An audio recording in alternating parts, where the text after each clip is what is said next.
Hello, Pike Brothers. I'm John Frantz. I am from Iowa State University, the Alpha Phi chapter of Pi Kappa Alpha there. I graduated from Iowa State in 1975. I have a degree in public relations and television speech. I spent, following graduation, I spent 17 years with IBM in sales management and business growth strategy. And I left IBM to start my own company called the Frantz Group. And I have now 33 years as owner of the Frantz Group. And remain the current owner of the Frantz Group as well. The Frantz Group has delivered business growth strategy, consulting and marketing assistance. And in addition to that, now I am a senior life planning and support consultant. I am an author of a book called For the Love of Boomers, and I am also the founder of a YouTube channel called the same thing, For the Love of the Boomers.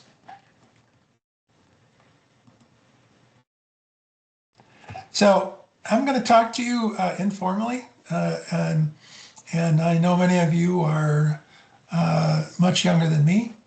I'm 73, and I'm going to speak to you as if you were my son, and I was having a conversation with you over the dinner table or in the backyard having a beer, and you had told me you were thinking about becoming an entrepreneur.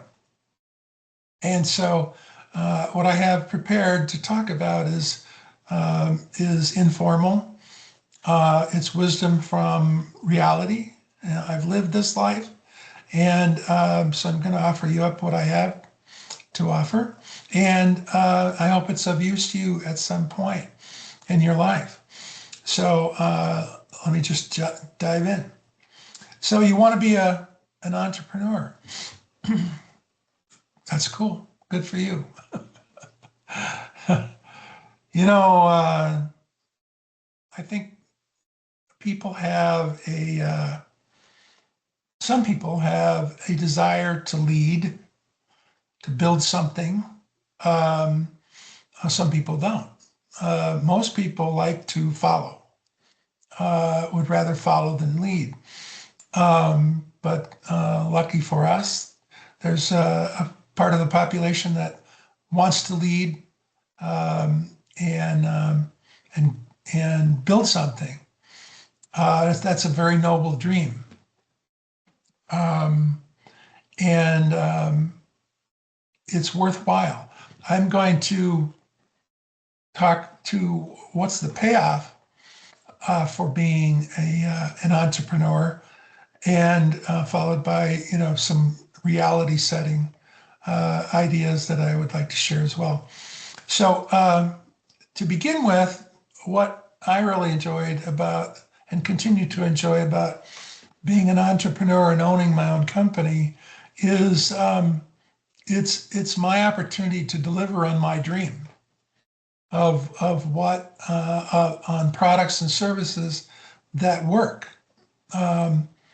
I left IBM with a lot of experiences that in work projects that worked, and I knew where they worked and what setting they worked, and I knew that I had an opportunity to sell my services to other technology companies, and ultimately did that.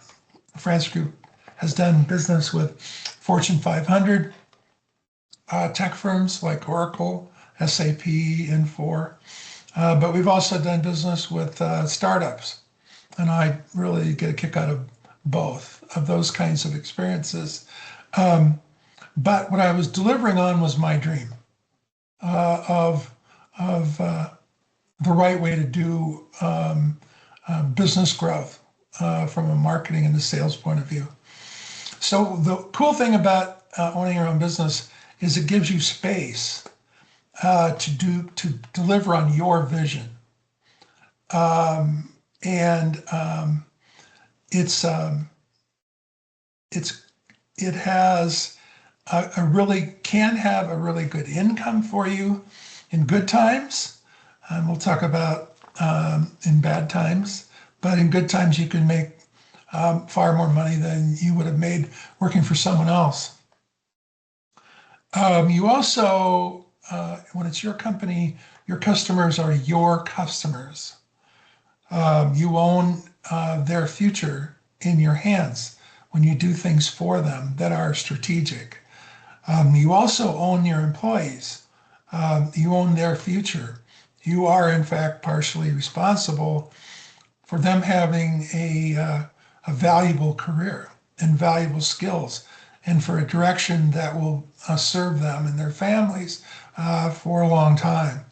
So that's a responsibility, but it's also something that is very rewarding if you desire to be that person in someone's life. It can be very rewarding. Now, let's talk about the reality, somewhat more difficult elements of being an entrepreneur. I would begin with there's fundamentally no rest. You know, the to-do list is infinite, and while you certainly manage yourself so you do get rest, you're never completely separated from your responsibility of the leadership of your company. And so, in some ways, there's essentially no rest from it. The other thing that you would want to know is that you're faced with your employees who always want more. And I don't blame them for that, but it's something that as you're the owner, you're going to be, you're who they want to give them more money, more benefits, and that never stops. So you're constantly in a situation where you're managing to what you can pay your employees, and remain a business with enough cash and resources to grow the business and to keep it safe.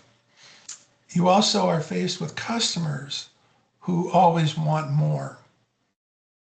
One of the truthful stress points for me in my business was large companies that I did business with, where I had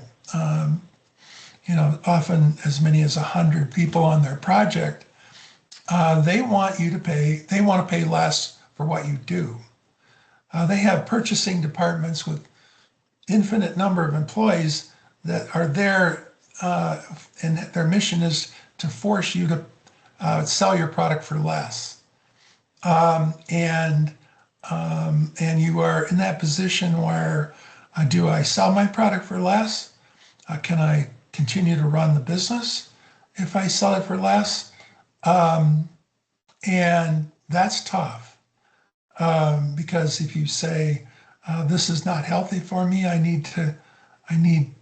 I'm better off not having this business, then you very much could be in a position where you're going to be laying people off if you leave large projects with large customers.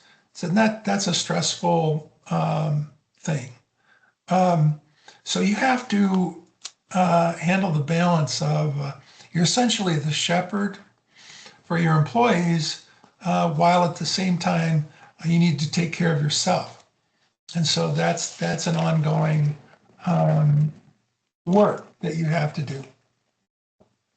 Can't be a sweetheart and be a CEO.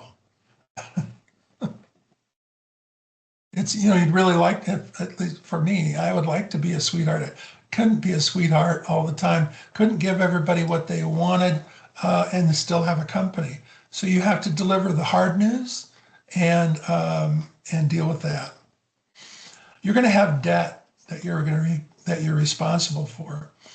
In my case, I ran the company very, very conservatively, and if I had 100 employees, 200 employees, what have you, I had to have, at that time, had to have a building to put them in, had to have space, had to have desks, and I had to essentially guarantee the building owner that I would complete my obligation to pay for that space with my own assets. So at least I was presented with the situation where I either took on that responsibility for the space and put my life savings and my equity in my home at risk, and I did that. But it was not easy. And there were times when I had to dip into my life savings to change the leases I was involved in. And that was probably one of the more stressful parts of being an entrepreneur, was around real estate. You will have customers that don't pay you on time. So you have to decide what course of action you're going to take when they don't pay. And I've had to fire customers because I couldn't count on them to pay on time, and for me to run my business and employ people and give them the future they wanted. I can't have clients that don't pay on time. So there will be times when payroll is due and everyone will get paid but you, because you're the owner. And you may have a cash flow situation where you can't pay everyone that needs to be paid and pay yourself at the same time. Now, there are times when you're doing well and you're making far more than others. But there will be times when you will not get paid until the situation improves. You will have stress. You are where the buck stops, and you just have to accept that that's the situation. The other thing that you will encounter is that times will change, situations will change. In my case, my business was affected by the internet, by globalization, and things that were far out of my control that I had to deal with and manage to over time. So it is true that there are times when you're going to feel like you really have it all together, and then you will be confronted with some substantial change in your business environment that you will have to figure out how to adapt to, and that's part of the deal. I think I wanted to say that there is a cost to you and your family, and because of this additional stress, you're not quite as you just have more on your plate than you would have if you were simply working for someone else, and that's just the way it is. And I would just say, just keeping in mind that working for others has risks also. I mean, people can be laid off from any company you're working for. So that's not necessarily a safe haven, a perfectly safe haven. It's not. It's just different. And so when I tell you about the stress involved with entrepreneurship, it doesn't mean that there's an alternative that's perfectly safe. There isn't. So you're kind of you're in a position, if you're the provider for your family, that's just where you are. And you have to do it one way or the other. I like to encourage people to know, to support themselves and their mental health and so on. It's important for you to know who your heroes are. Um, like a Winston Churchill or a John Kennedy or whoever you might admire, and realize that they will have their victories, but they also will have their trials and tribulations. And so I think knowing your heroes and learning about them and how they dealt with the highs and lows of leadership helps you when it's your turn. And it's your turn in the barrel, whatever it is that's going on. And realizing that you're not going to get through this without your turn in the barrel. It's going to get rough. And so I think the question is, what are you going to do about it? And you can look at your heroes and see how they did, and to help you with strength. The other reality is that some of what you think are your best ideas will not be popular with others. One of my heroes is Walt Disney. I always think, how does this guy start with a drawing of a mouse and turn it into what the Walt Disney Corporation is?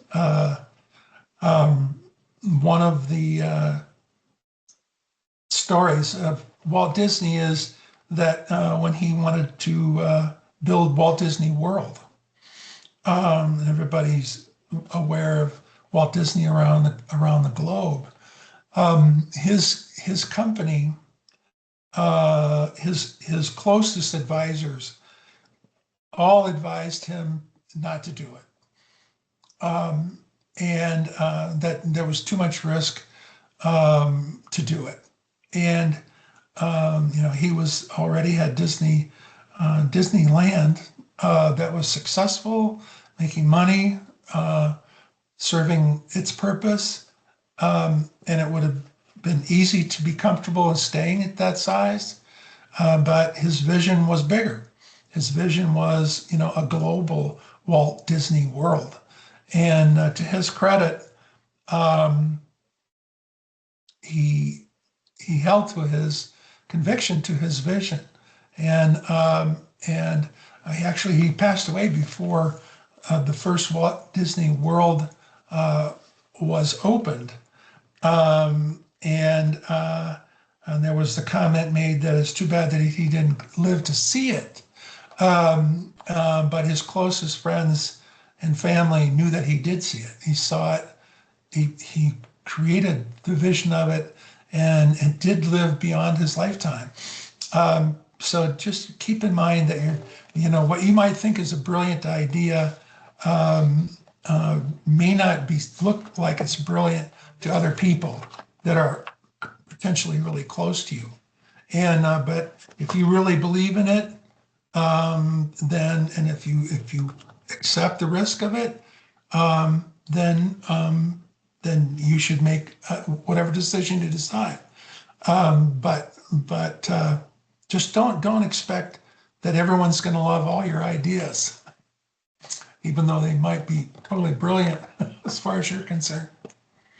Okay, I'm going to wind up with something that I think is important to say to you as you look forward to this new world. And these are 3 sayings that I have said to myself. These are private conclusions that I came to about my life as an entrepreneur. And while they're so primitive and basic, it may seem like why would you not have known this from the beginning or before you even started? But some of these lessons don't come out that way. You, some of these lessons you have to live in order to really grasp and hold on to. So here are the most important things I'm going to say. And these are my last 3 items. So here's the first one. Those who you feed will love you. You will be loved by people you pay. They will love you. And that feels pretty good. And you can be proud of that love because you've earned it. You've taken risks for it. You've worked hard for it, and it feels good when you get it. And so enjoy it. But that's lesson number one. Those who you feed will love you. The second one is the more brutal lesson, and that is that those who you stop feeding will stop loving you. They perhaps will hate you. If you've been giving them income, giving them benefits, giving them raises, you give them this, and then you stop for some reason. Let's say there's business dynamics that change dramatically, and you can't deliver at the same pace or level that you used to, or perhaps you may have to lay people off. That's a reality also, and you cannot expect those who you stop feeding to love you. They won't. They will leave you, and they will not be happy, and they may say negative things about you that aren't fair. But human beings, being what they are, they will not be happy, and so they will no longer love you. And it takes a personal toll when you realize that those people that did love you don't love you anymore. So that's a reality. If you're in business, if you own your business for 33 years, like I have, you're going to have that experience. And so it should not be a surprise to you. And it's healthy for you to know that ahead of time. So what is the third lesson? The third lesson is to find people you can feed for a long time and feed them. They will feed you. So I'm writing this again. Find people you can feed for a long time and feed them, and they will feed you. So what does that mean? That means be careful. Be careful with the company you build. Be careful with the markets you choose, because that longevity is what keeps everybody's homeostasis in check. And it makes every day going to the office a better experience for everyone. And realize that it's your responsibility to make the correct choices on markets and products and services, and also to face competition and outsmart them when they are knocking on your customers' doorsteps, and be fierce about it, because it's like, not in my house. We're not going to get defeated in my house. That's how you have to sort of approach it, and that will keep you, having a more enjoyable life yourself as well as everyone else. So those are just a few of my thoughts about entrepreneurship. I worked for IBM for 17 years. I had a good run there. working for someone else, but I did have a deep desire to have something with my name on it. And ultimately I did do that. And I created the Frantz Group. I left IBM on a Friday, on June 29th, and I started the Frantz Group on Saturday, 33 years ago. And I'm glad that I did. It's been a rewarding experience, and it continues to be fun. And I think that one of the things I needed was the flexibility to be creative and take my company in the direction I wanted to take it, even if it was different.